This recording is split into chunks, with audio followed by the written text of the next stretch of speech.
नमस्ते, प्रणाम। मैं आपका दोस्त दिनेश और आज एक नई कहानी के साथ फिर आपके सामने आया हूँ। साथियों, अगर ये कहानी अच्छा लगेगा तो लाइक कर दीजिए और हमारे चैनल पे अगर नए हैं तो प्लीज़ सब्सक्राइब कर लीजिएगा और बगल में लगे लाल बटन वाले बेल आइकन को प्रेस कर दीजिएगा ताकि जो भी इस तरह की कहानी वीडियो आए आपके पास सबसे पहले पहुँचे। आज दोस्तों एक कहानी लेकर आया हूँ जो बहुत ही भावुक कर देने वाली कहानी है। आँख में आंसू आ गए एक बदनसीब लड़की को जिसके पिता बार बार रोड पर चौराहे पर फेंक दिया करते थे। वो लड़की एक दिन प्रधानाध्यापिका बन के आती है और अपनी आप बीती सुनाती है। आइए दोस्तों उस कहानी की शुरुआत करते हैं। दोस्तों, एक गांव में एक परिवार रहता था और पति पत्नी बहुत शांति से जीवन व्यतीत कर रहे थे। इसी बीच उस परिवार में एक लड़की पैदा होती है। घर में काफ़ी खुशी का माहौल हो जाता है जब लड़की पैदा होती है। पहली लड़की थी। उसके बाद कुछ समय बीतने के बाद फिर एक लड़की पैदा लेती है उसी औरत को। दो लड़की हुई। इस बार उतना खुशी नहीं हो पाया। फिर कुछ समय बीतने बाद उस लड़की को और उस औरत को तीसरी लड़की पैदा हो जाती है फिर से। तो उसका पति के मन में थोड़ा सा दुख हो गया। और हमारे देश में ऐसे ही है, ऐसे हमारा परंपरा चले आ रहा है। जो लड़के को ज़्यादा महत्व देती है लड़की को उतना कम महत्व देते हैं कुछ परिवार। सब तो नहीं है लेकिन कुछ परिवार अभी भी ये है जो लड़का लड़का करते रहते हैं। काफ़ी गुस्से हो गया उसका पति। फिर किसी तरह बर्दाश्त करके रह गया। फिर कुछ समय बीतने के बाद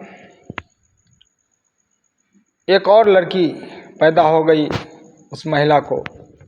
और उसको मन में तो अब डर हो गया, मेरा पति अब क्या करेंगे। जैसे ही उस पति को पता लगा, वो पति गुस्से में आए उस महिला के पास और बोला, जो ये क्या हो गया, बार बार तुमको लड़की पैदा हो रही है, मेरे से रहा नहीं जा रहा है, मेरे से देखा नहीं जा रहा है। अब की बार अगर लड़की पैदा हुआ तो मैं उस लड़की को फेंक दूंगा, जान से मार दूंगा। बहुत गुस्सा किया क्योंकि ये चौथी लड़की थी।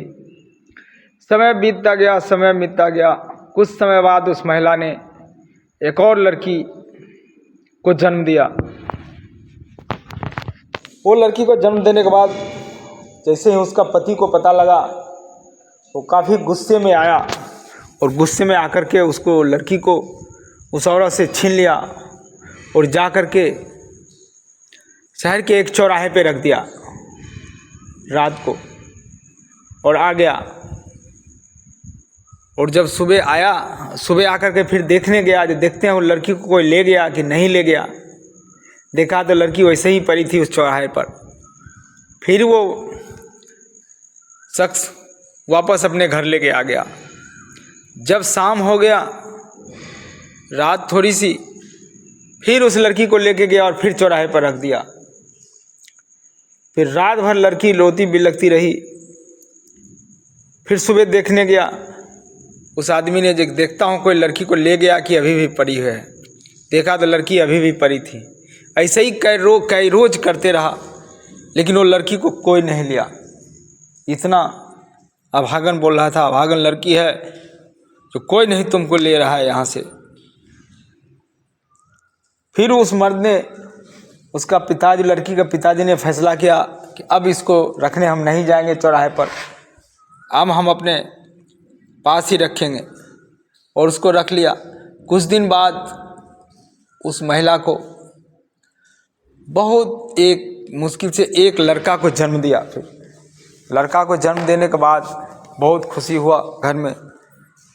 जैसे ही लड़का के जन्म दिया, कुछ दिन बाद बीतने के बाद उसका बड़ी वाली लड़की थी वो मर गई। बड़ी वाली लड़की को मर गई। काफ़ी दुख हुआ। फिर कुछ दिन बाद समय बीता। फिर महिला ने और एक लड़का को जन्म दिया। और एक लड़का को जन्म देने के बाद उसकी और मांझिल वाली लड़की थी बड़ी से छोट, कुछ समय बाद वो मर गई। ऐसे करते करते एक समय ऐसा आया कि 4 लड़के हुआ उसको और 4 बेटियां मर गई। अब उस आदमी को 1 बेटी और 4 बेटा, और जिसको रोड पर फेंक आया था, चौराहे पर फेंक दिया था जिस बेटी को, वो बेटी बच गई और बाकी के 4 बेटियां था, चारों मर गई, चारों प्रलोक सिधा गई, चारों भगवान के प्यारे हो गए। और 1 बेटी थी, 4 बेटा, तो बेटी को बहुत लाल प्यार से पाला, उसी बेटी को पढ़ाया लिखाया। जब लड़की बड़ी हो गई पढ़ लिख के, तो उसको किसी स्कूल में शिक्षक की नौकरी मिल गई। तो शिक्षक की नौकरी मिलने के बाद कुछ दिन बाद वो अध्यापिका बन गई स्कूल के। और स्कूल के अध्यापिका बन के जब स्कूल में जाती है, तब तक उसकी शादी नहीं हुई थी। सारे लड़कियों, जब हाई स्कूल में पढ़ते, लड़कियां सब भी वहाँ बड़ी बड़ी हो गई थी। लड़कियां सब मनी मन सोच रही थी, हमारे अध्यापिका मैडम जो है, इनका इतना उम्र हो गया है, अभी तक इनका शादी क्यों नहीं हुआ है। मनी मन सब बोल रहे थे, लेकिन कोई मैडम को पूछ नहीं पा रहा था। एक दिन ऐसा ही हुआ, समय बीत रहा था, तो मैडम बैठी थी, सारे लड़कियां सब आ गए। लंच का समय था। लंच का समय में सब लड़कियां भी फ्री थी और मैडम भी फ्री थी। सब लड़कियों ने जाकर के पूछा, मैडम आपकी इतनी उम्र हो गई, अभी तक आपने शादी क्यों नहीं की? हम लोग यही कई दिन से आपसे पूछने के लिए सोच रहा था। मैडम बोली, अध्यापिका मैडम, इतनी सी बात थी, आओ मैं बताती हूँ। सब बच्चे को बैठा ली और बताती। ये जो हमने आपको कहानी सुनाई, पूरी बात मैडम बताई उस बच्चियों की। और पूरी कहानी बताने के बाद बोली, तुमको पता है वो 5वीं बच्ची कौन है, जिसको रात भर रोड पे छोड़ दिया करते थे मेरा पिताजी? वो 5वीं बच्ची मैं ही हूँ। और मैं इसलिए शादी नहीं किया हूँ कि मेरा और जो 4 भाई है उसको शादी हो गया है, और सब अपने अपने बच्चे और पत्नी लेके अलग रहते हैं, और हमारे पिताजी अकेले हैं। कुछ समय बीतने दिन पहले मेरा माँ की भी मृत्यु हो गई है, और हमारे पिताजी अकेले हैं। और डेली जब मैं उनको खाना खिलाती हूँ तो हमारे पास रोते हैं, और मेरे पिताजी कहते हैं, बेटी मुझे माफ़ कर दो, मैंने तुम्हें कई दिनों तक चौराहे पे छोड़ दिया था किसी को ले जाने के लिए, लेकिन कोई नहीं ले गया। मैं तुम्हें वापस लाया अपने घर पे, पाला पोसा, मैं चौराहे पे छोड़ दिया।